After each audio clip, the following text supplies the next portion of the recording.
कार्तिक महात्म्य अध्याय 13. श्री गणेशाय नमः. नारद म्हणतात, राजा जलंधराने ती हकीकत ऐकली तेव्हा त्याला मोठा राग आला व कोट्यवधी दैत्य बरोबर घेऊन कैलासास निघाला. जाताना शुक्राचार्य पुढे होते. वाटेत मार्गदर्शक राहू होता. वेगाने जाऊ लागल्यामुळे तो मार्गात अडखळून पडला व त्याचा मुकुट डोक्यावरून खाली पडला. दैत्यांच्या सैन्यांनी भरलेली शेकडो विमाने आकाशात चालली. तेव्हा पावसाळ्यात ढगाने व्यापलेल्या आकाशाप्रमाणे नवद शोभत होते. जलंधराचा असा उद्योग पाहून इंद्र प्रमुख देव गुप्त रूपाने जाऊन शंकराची प्रार्थना करू लागले. देव म्हणतात, हे प्रभू शंकरा, आमचे दुःख आपण कसे जाणत नाहीत. आमच्या रक्षणाकरिता जलंधराचा नाश करा. नारद म्हणतात, याप्रमाणे देवांचे भाषण ऐकून वृषभध्वज शंकर हसले आणि महाविष्णूला बोलावून भाषण केले. शंकर म्हणतात, हे विष्णू, तुम्ही युद्धात जलंधराला का मारिले नाही आणि आपले वैकुंठ सोडून त्याच्याच घरी येऊन का राहिला. विष्णू म्हणाले, तो तुमच्या अंशापासून उत्पन्न झालेला व लक्ष्मीचा भाऊ म्हणून मी त्याला युद्धात मारले नाही. तुम्हीच याला जिंका. शंकर म्हणतात, हे विष्णू, हा मोठा तेजस्वी बलवान आहे. आता या शस्त्रांनी व अस्त्रांनी माझ्याने त्याला मारवणार नाही, म्हणून सर्व देवांनी व तुम्ही आपला अंश शस्त्राकरिता मला द्यावा. नारद म्हणतात, राजा, नंतर विष्णू प्रमुख सर्व देवांनी आपापले तेजांश दिले. ते एकत्र झालेले पाहून शंकरांनी आपला मोठा तेजांश त्यात घातला.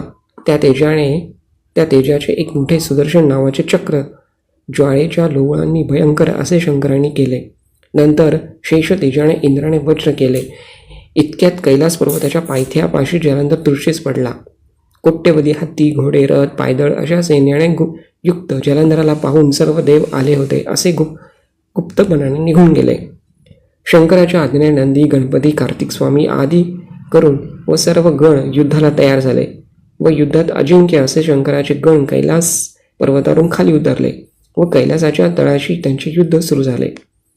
शिवाचे गण व दैत्यशस्त्रांच्या योगाने व्याप्त झाले व नगारे, मृदंग, शंख यांचा शब्द ऐकून सर्वांस विरश्री आली. हत्ती, घोडे, रथ यांच्या शब्दांनी पृथ्वी नांदत होऊन कापू लागली. शक्ती, तोमर, बाणांचा समुदाय, मुसल, प्रास, पट्टीश वगैरे शस्त्रांनी आकाश भरून गेले.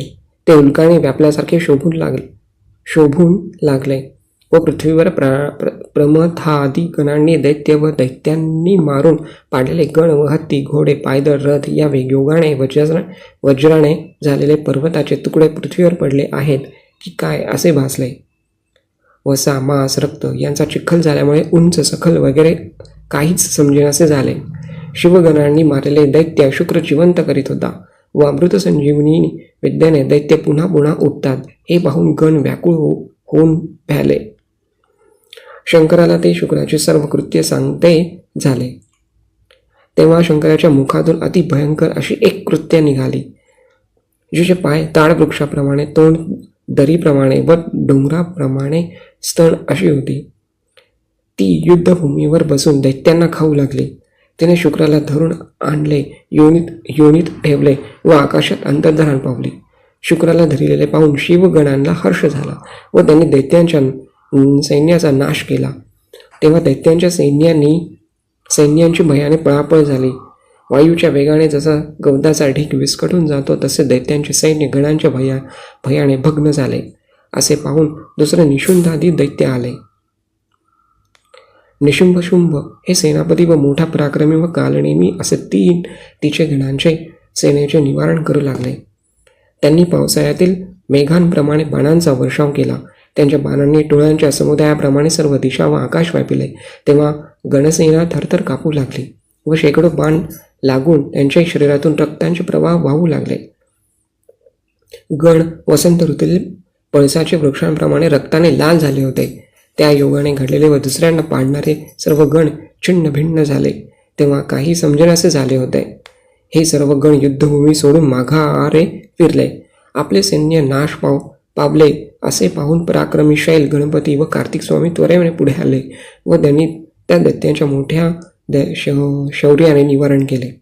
येथे श्री पद्मपुराणे कार्तिक मास महात्म्य त्रयोदशोऽध्यायः चरणार्पणमस्तु.